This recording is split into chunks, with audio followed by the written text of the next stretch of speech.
Good evening, everybody. Welcome to a very warm August evening. We are here tonight to discuss Pharmacy First Scotland, a service that has now been running for, if you could believe it, just over 2 years, which just is absolutely mind-blowing. As far as I'm concerned, it certainly seems like not terribly long ago we were around the CPS table discussing what the name would be, never mind then all the millions of steps that came in between that and actually realising that vision. So we're now well beyond 3 million consultations now delivered by the network, right through the middle of a pandemic and a workforce crisis as well, which is just testament to the passion that you guys have in delivering healthcare to your local communities, particularly when it's not been as easily accessible to them as it was maybe previous to the pandemic. So I suppose more power to you, and again, massive thank you and massive congratulations. I suppose it's something to be incredibly proud of. You've been part of changing how people access care in our country, and I think recent conversations that we've had with stakeholders around the world has really made us look again and realise this is world leading. This is a first. There is no other country that is even remotely close to having a service like we have that is so consistent throughout the country, offered to absolutely everybody and caters to people's needs. It really is something quite special and something really to be proud of, as I've said. So what I'll say is, we're going to run this evening like we've run previous Facebook Lives. Hopefully we've got some new people with us. I'm sure we'll have some returning faces. If you could fling in your questions using the chat function, then we will see them popping up. We've got behind the scenes the rest of the CPS team this evening looking for your questions, and they'll go around answering the ones that we can, fire them through to me. And we've got Robbie, the technical genius, in the background, making sure it all works and works well. So if you please, any questions you've got around about Pharmacy First, or if you want to throw me a curveball, then feel free to do so and I'll see what I can answer. Anything we can't answer this evening, we will absolutely capture, answer, get back to you directly, and we'll publish the answers as well. And what we say, if you're watching this back, please just give us a wee like and a follow and a share to make this reach as many people as possible. So it's just an opportunity for you to ask any of those questions that have either emerged as you've got used to running the service, anything that you've found as a really particularly unusual situation, anything you just want clarity on. Has there been an argument in the pharmacy about which way is the right way to do things? Maybe there isn't a right way. Anything like that at all, please just fling it our way, and we'll make sure that we answer it to the best of our ability, and then we can make sure that we're delivering this service as consistently as we possibly can. So I suppose we've had a couple of questions while we're waiting for some of the questions to come through from the audience. We've had a couple submitted in advance, so I'm going to go to them and start putting them forward and asking them, and the guys in the team will let me know as and when the rest of your questions come through. But please don't be shy. If you're thinking it and wondering it, then somebody else is as well. So what have we got first? We had a question in from John and Davisa Galloway asking read about whether independent prescribers who are delivering Pharmacy First Plus, whether they can use the Pharmacy First PGDs instead of prescription pads for treatments when the person fits within the PGD criteria. So this is a really interesting one, and actually it's been knocked about a fair bit between ourselves and the health boards. What I would say is, ultimately, the aim is for us to do away with the PGDs in the fullness of time once we've got complete coverage of IPs across the country. So you wouldn't be using that ideally. We really do want to encourage you to use that qualification that you've gone away and worked so hard to get. What I would say though is, at the moment, given the workforce pressures, given the general pressures and the fact we're heading into winter, for the moment we seem to have reached a general agreement with the health boards and between ourselves that actually using those PGDs as a pragmatic way to save time might be appropriate. So risk assess it yourself, have a look. If it's going to save you a whole load in administration at the moment, given the circumstances, then for the moment, that's actually okay. So just make the judgment yourself. But a fantastic question, and one that we've been back and forth with a fair number of times. So I was expecting that one to come this evening. Second one we've got in is from Sarah, and Sarah is coming to us from NHS 5. Sarah's asking, she's saying, it is very time consuming trying to find GP emails to send patient information, particularly for city centre and holiday destinations where many of the Pharmacy First patients are not on the pharmacy records. Can we get access to GP emails? So absolutely here. And this is nothing new, essentially. When you look at unscheduled care that's been running for a long time before we had these PGDs national across the country. That was occasionally an absolute nightmare to get the person's GP details and make sure you get the stuff across. And actually, really in this day and age, having to stick a stamp and post anything is just outrageous, to be honest. So you'll be glad to hear that we are actually working on this at the moment with our friends in Scottish Government and health boards, and we'll get that information to you as soon as possible. What I will say is there is an availability on the Public Health Scotland website of all GP codes and their addresses and further details, just missing the email, which we can highlight to you and make sure we'll put that out in the next newsletter as well, just that you've got that to hand whilst we work on this solution on your behalf. So that's good news for you straight off the bat this evening. Oh, I've got some issues here around about connection issues. I'm sorry about that, folks. It's not come through on this end, but we have got some really poor audio that see if we've got full Wi-Fi. So what we'll do is my colleague Robbie will have a look at that at the moment. Please just continue to feed back. I couldn't understand any of the past two answers. Apologies for those coming through. So Louise, Leslie and Mohammed, we will look into that at the moment. If you give me 1 wee second, what we'll do is I'll check in with our team that's behind the scenes and see what we can do about that for you.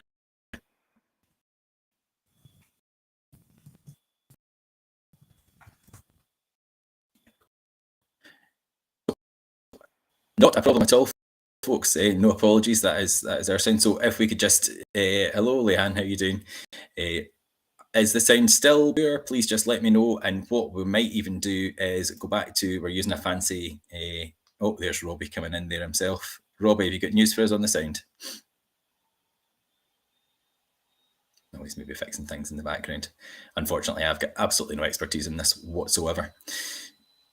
If we have to, what we will do, we will go to using my phone rather than my laptop with the fancy software that we've found ourselves to run these evenings. But we'll get Robbie to have a look at the sound just now, and I'll keep whittering away, and you guys can tell me whether or not the sound's improving at all.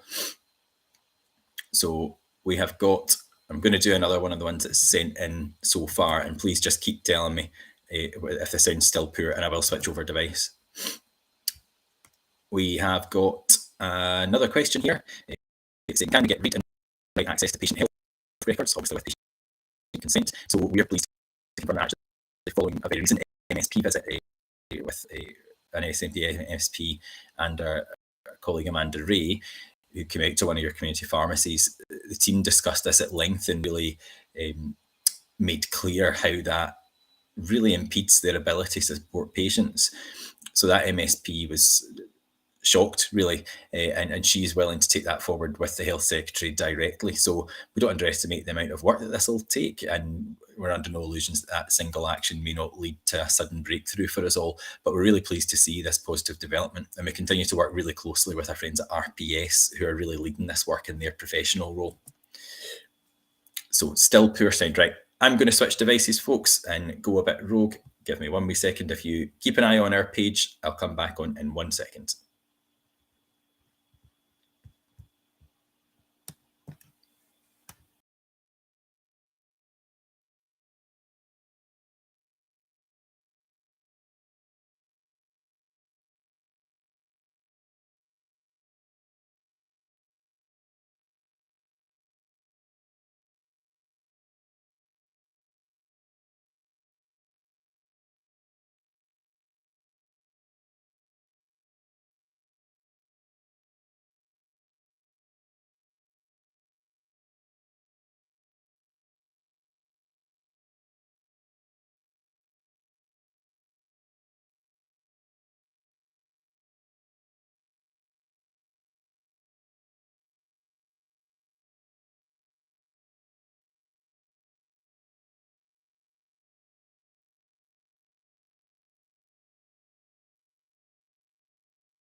Hello, we appear to be back. Thank you very much for holding on, folks. Again, please let me know in the comments if you are able to hear. Hopefully the sound has resolved itself. We think it might have been something to do with the laptop overheating, not entirely sure. But what we'll do is we'll carry on with my phone. Hopefully this sorts us out. If it does not, then it's probably my Wi-Fi. So if we can just get, I'm also trying to figure out the the interface on the phone is quite a bit different, but not a worry, we'll carry on as we were. So what we will do is look at some of the questions that came in while my colleagues are working on some of the answers that are coming in, or some of the questions that are coming in that I can't see. What we will say is, I had gone over a couple of questions earlier, but what we will do is we will look at those ones again, given that the sound was of such poor quality. Please do just let us know if the sound continues to be poor. The first question that they had in was around about whether independent prescribers can use Pharmacy First PGDs instead of using their prescription pads for treatment when a patient falls within the treatment, the PGD criteria.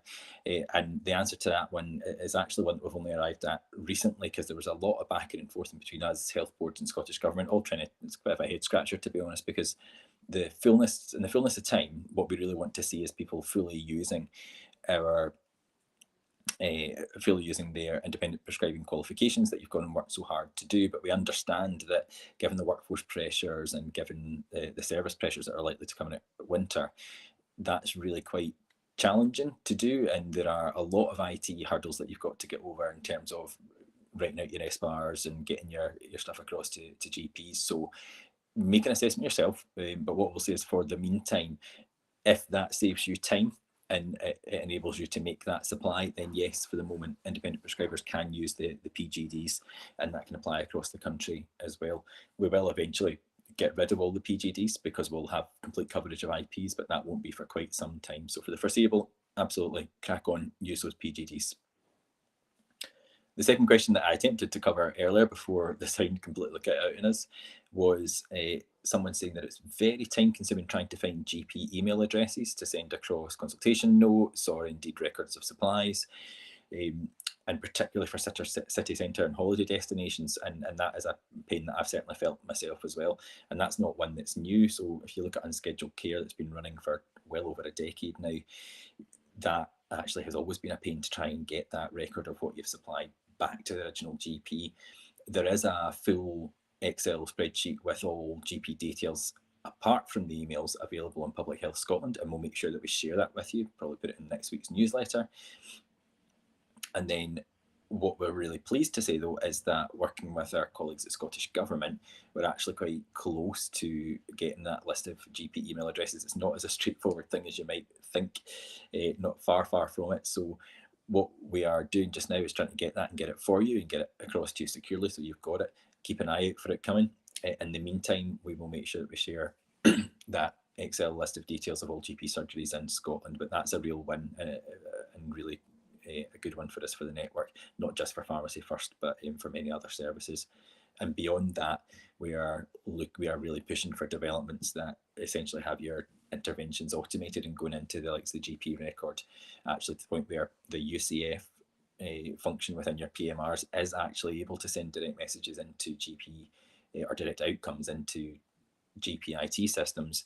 But what we need to do is we need to wait for phase 2 of the GPIT reprovisioning programme so that they're able to actually accept those messages and put them in the right place in the GP record. So that stuff's all sitting ready to go, and everyone can't wait until that day comes. So that's a good news story on that one. So thanks very much for that question coming in. What we're also seeing is we are seeing a question here around about access for read and write access to patient records. Again, we've got some good news on that one. We're clearly miles away from that actually happening. However, we have had some support. So one of the things we do at CPS is take out politicians to pharmacies, and some of you have been really helpful in facilitating those visits and hosting them. And actually, in a very recent one, Amanda was out with a prominent MSP where the team were excellent at being able to portray exactly how not having access to those notes or parts of those notes, clearly with patient consent, really impeded their ability to support the patients fully. And she was shocked and really committed to going in and speaking with the health secretary directly and raising the issue as a matter of urgency, which again, we're under no illusions that that'll lead to direct and immediate change. However, it is a really positive thing, and it shows the importance of having these sort of keep in touch things with politicians that are in a place of influence. So good news story in that one. It adds some extra political pressure to a point we've been trying to make for ages, and we continue to work with our friends in RPS, and they're really taking the lead on this, because at the end of the day, for all that it supports our operations, it's actually it's really a professional issue that spans sectors. So another good news story that I can share with you this evening. While we're going on, I will probably add a plea for help from my colleagues in CPS. I cannot seem to see the comments that are coming through if there are questions coming from attendees. Oh no, wait a minute. There we go. Starting to see some of them now. There we go. And I've got some feedback saying the sound is much better. So great. I'm really glad, guys, and I haven't just done the same questions again for no reason. Okay. So Leslie's asking, can we work a way to get it to locums too, please? In terms of I'm assuming that's on the email list. We will need to find a way to do that. It'll probably become self-serve for those guys rather than us pushing it out direct, because nobody holds a complete list of locum contact addresses, just because of the nature of the work, and I don't think that's likely to change, but that is a consideration, absolutely, as it is with many other things, the likes of ECS access, which is another one that we're working on for the winter to try and get that streamlined. So there we go. Okay, so thanks, Leslie, for that question. Hopefully that answers it satisfactorily for you. Next question we had sent in advance was asking about, can you highlight the qualifications of our pharmacy teams and how they can support patients with their care needs, referring on to the pharmacist when needed? Okay, so that's a message around about how our teams are really well placed to support patients, and helping patients to understand that before they get to the pharmacy would help you guys with your workflow. So I think there's probably this growing expectation that actually, given the changing ways where patients are having to get to grips with how they access care in the NHS, they are maybe looking for, my goodness, I'm not only having sound issues, I'm now throwing my phone at myself. Apologies, folks. It's a bit of a riot this evening. So yes, the question there around about highlighting qualifications, so making sure, basically trying to protect our pharmacist time, and also trying to really leverage and maximise the use of our pharmacy teams, because those guys have gone through a whole load of qualifications and a load of on-the-job experience that mean that they can really support people, as you guys will know even better than I do. So yes, we are working on that. We have got that in our communication with other healthcare organisations, and very recently a direct task went into NHS 24, who manage NHS Inform, because they've probably got about the strongest social media presence in Scotland of all the health boards.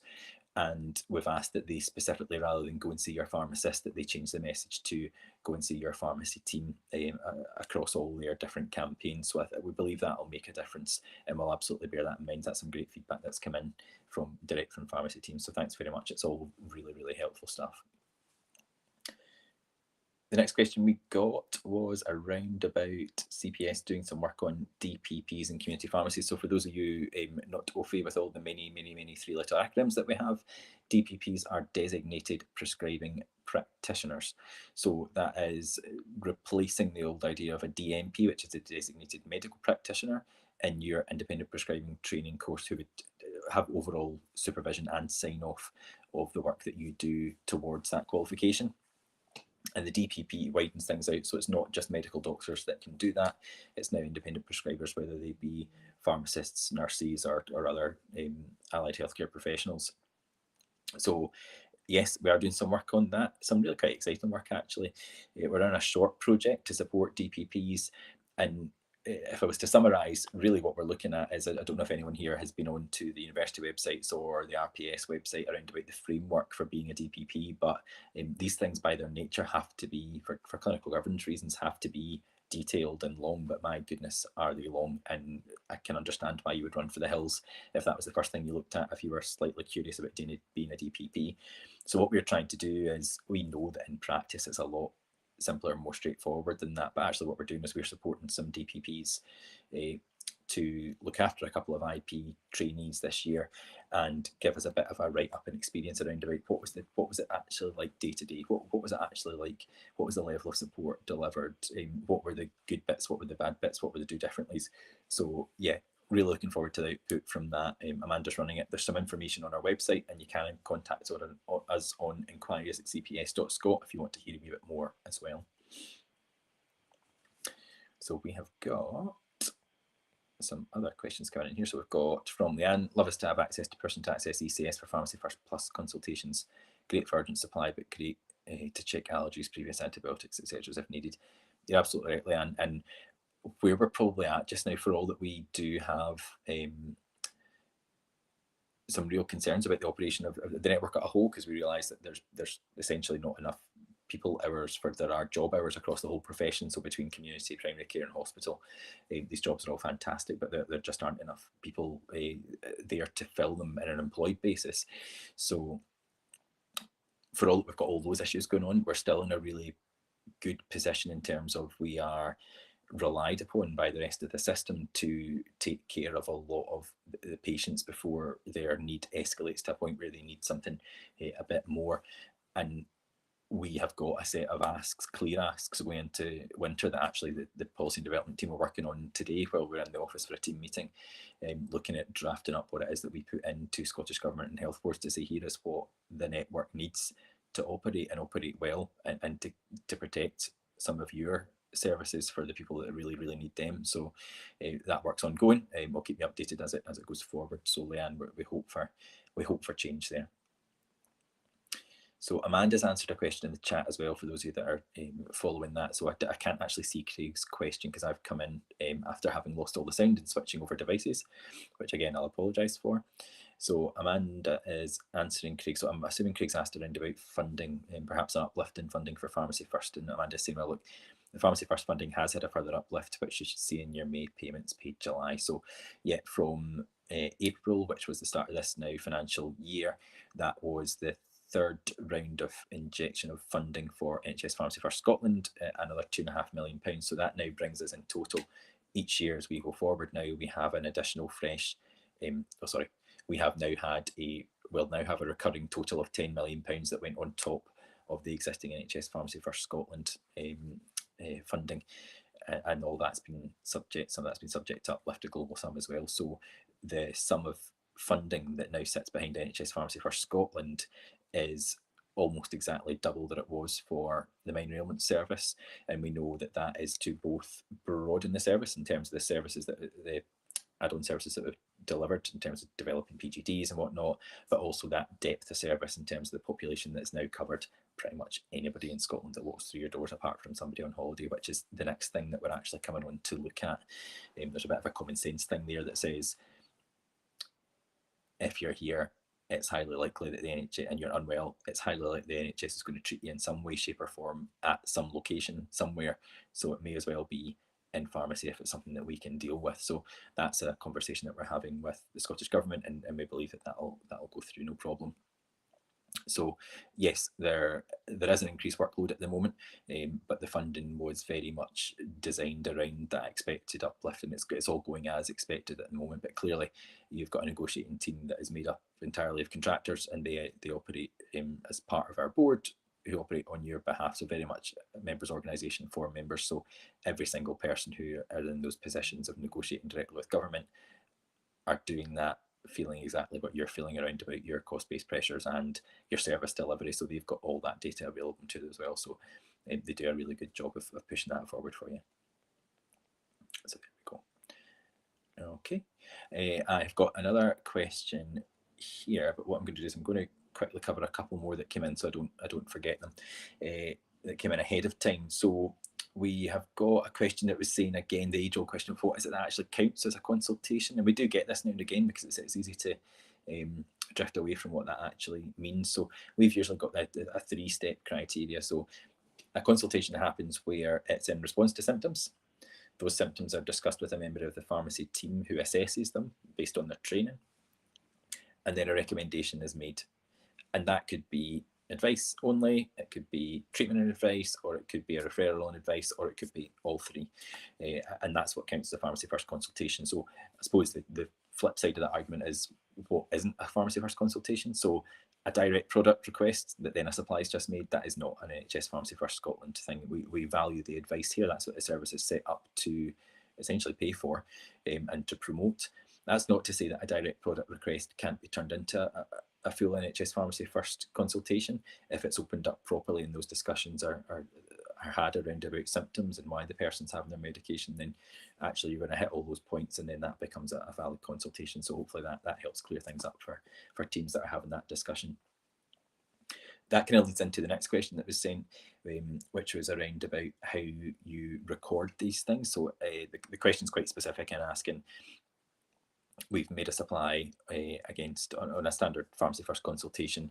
Are we claiming for just are we just putting through the item, or are we putting through the item and then claiming a piece of advice as well on the service? So that one we're actually working. We've had a few questions in the same vein recently, and what we're doing is we are working up a flowchart that is in the final stages of design that should help you out with that.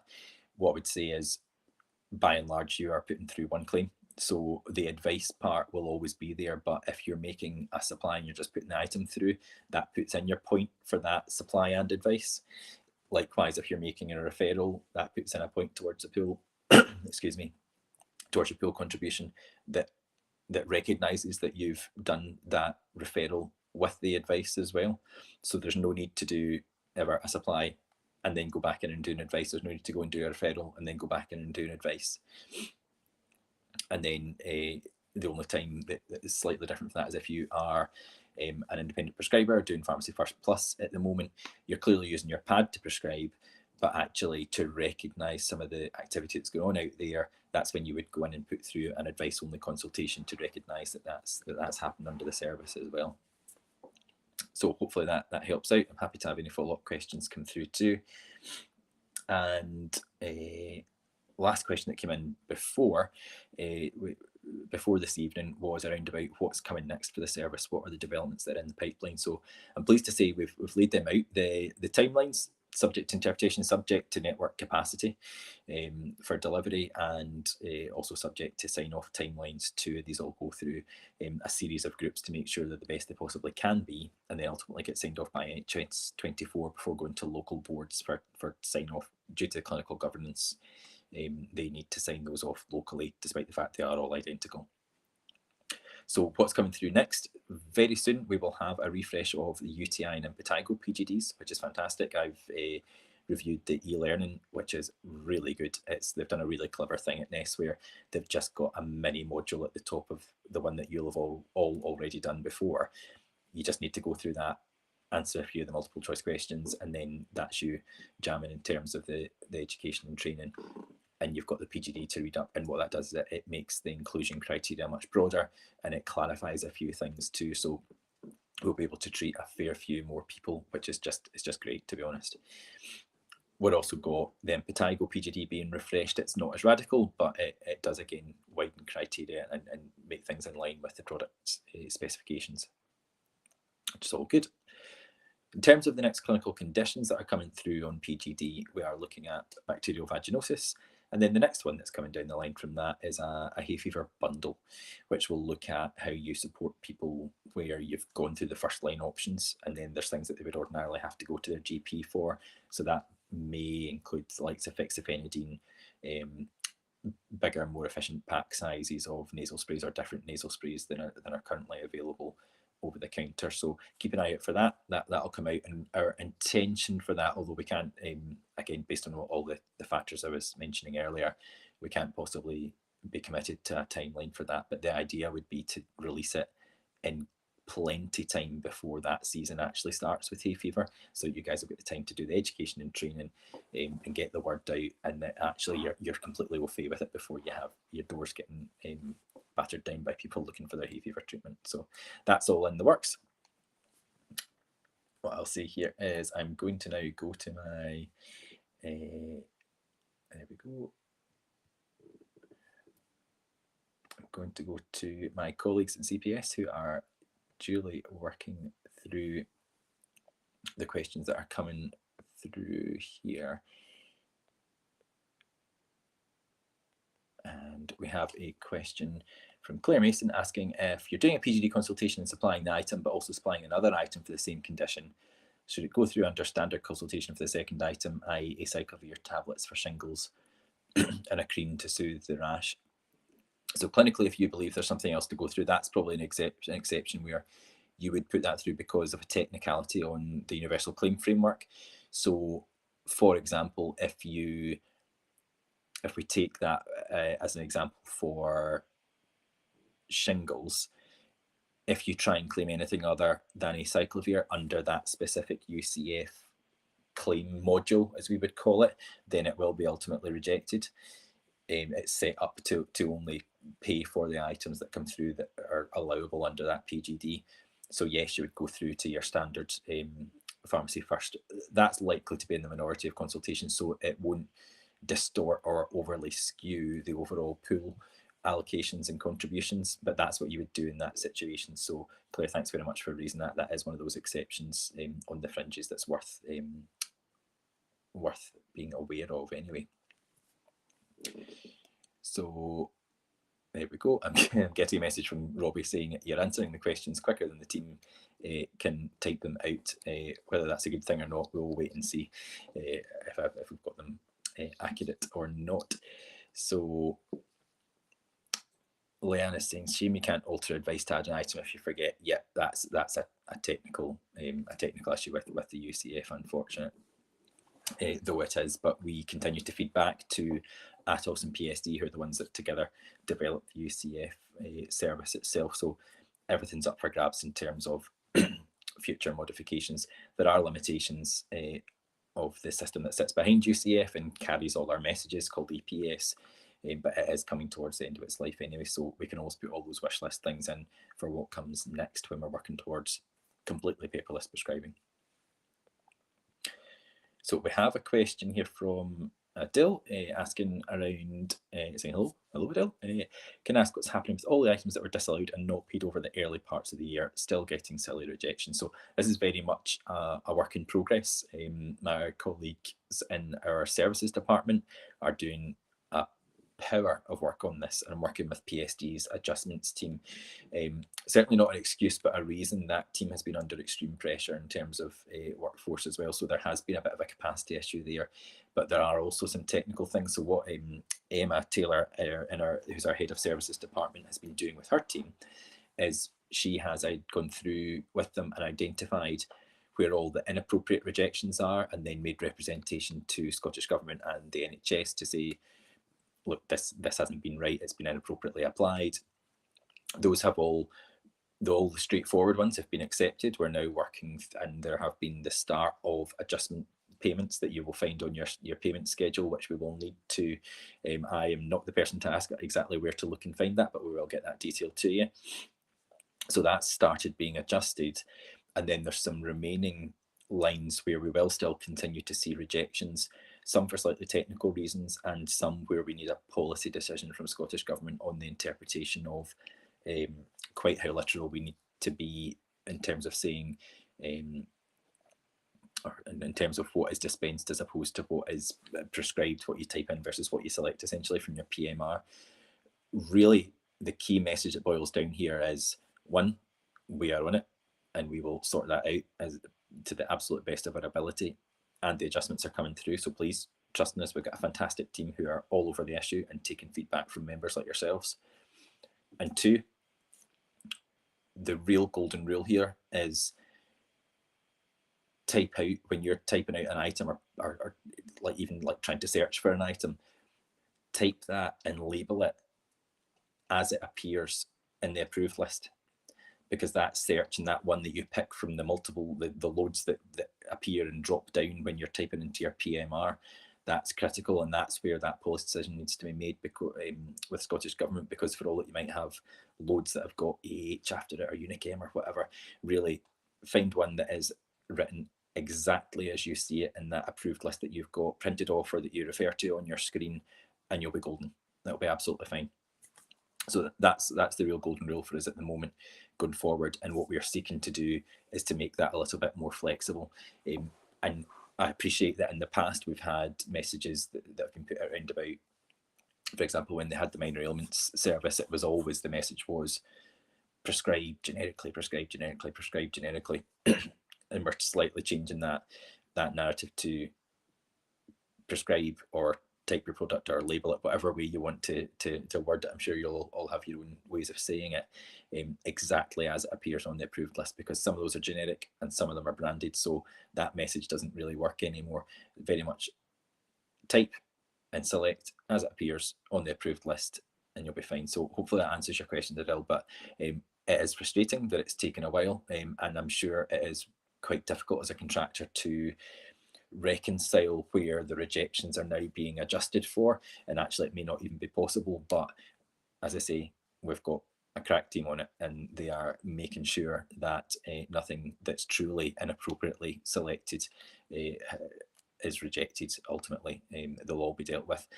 What I will say is, there's a small proportion of claims that we do still see coming through that are just not right. So for items that don't appear anywhere on the approved list. And another one that is a real shame is where you see, as I was saying earlier on, about where you've got the UCF modules where somebody's perhaps claiming for flucloxacillin, but under a standard NHS Pharmacy First Scotland consultation, rather than specifically selecting PGD, skin infection, or however it appears on your PMR. If you do that, that'll be rejected. It really needs to be within this, selecting the specific UCF service before then selecting the correct item under that. We know that some of the PMRs have done a bit of work on how that displays itself to you to make it easier to work through, almost like a new hierarchy, so that it's more user friendly.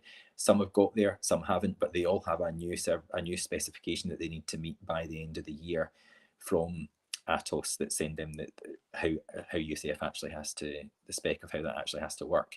So you should see, if that's really a bit of a tricky one for you, hold tight, because it will be getting easier for you in the near future.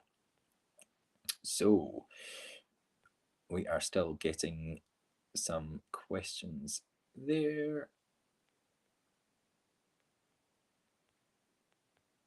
Oh, replying through the conversation there coming as through a conversation between Sam, Leanne, and others. So good to see folk interacting with one another as well. You guys can just take over and do the next Ask Me Anything. That'd be fantastic. No, all jokes aside, I can see if you've got any more questions, please do fling them in. We're probably coming towards the end, even with our mishaps of throwing the phone all over the place and having terrible sound on the laptop.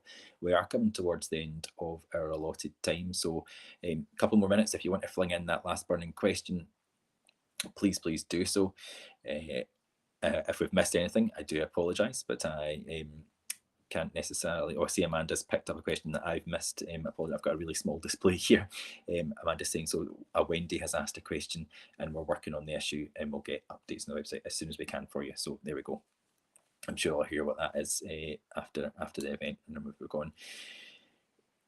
Whilst I'm waiting for the last few questions coming through, I would like to highlight something with you. We have got some messages coming through tomorrow to all of your email addresses if you're signed up with us, around about the operation of NHS 24. So you may be aware that they have had some really severe IT outages over last weekend and the evenings this week.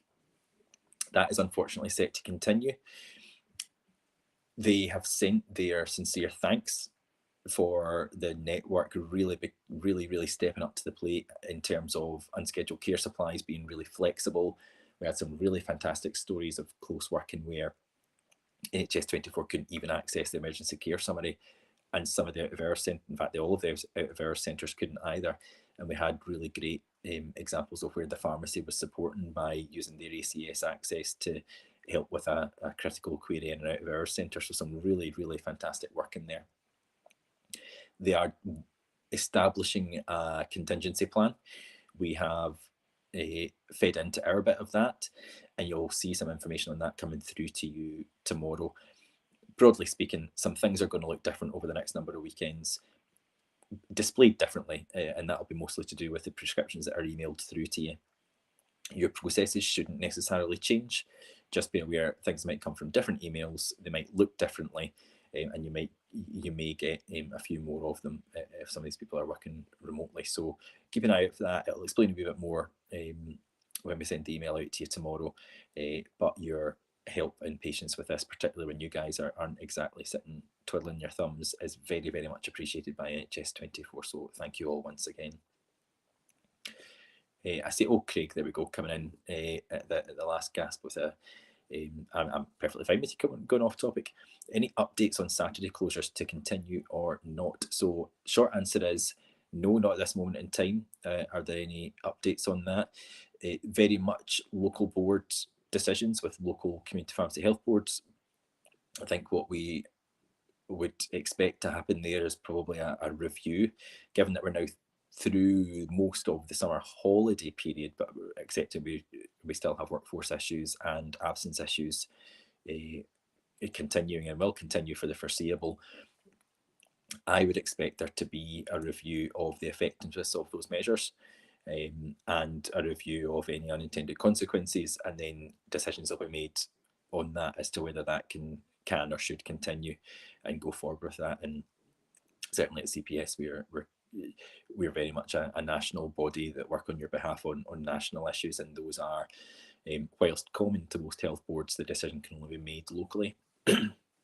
But we are very much in and around the issue, monitoring and supporting where we can with all of that. So I appreciate that's a little bit of a non-answer there, Craig, but there's a bit of work to be done before that decision can really be made, and it certainly doesn't sit with us, unfortunately. But what I will say is we've had some really fantastic joint working with health boards, being pragmatic, understanding, listening around about the situation out there, because at the end of the day it's very clear to see that it's becoming increasingly difficult to source employed pharmacists, and indeed pharmacy team members to run services consistently.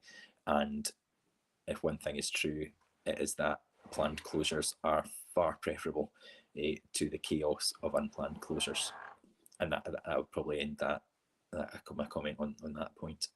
So I don't see any further questions coming through at the moment. So what I propose to say is, as we always with these things, the time has absolutely flown in. 45 minutes already, albeit 10 minutes of that were spent with me fumbling about moving between devices. So yeah, it looks like I've just had confirmed from the team there are no more questions coming through, so we can wrap up with that this evening. Please go out, enjoy the rest of the sunshine, put your feet up after a hard day in the coal face, and we will see you at our next event. Thanks very much and take care, folks. Bye.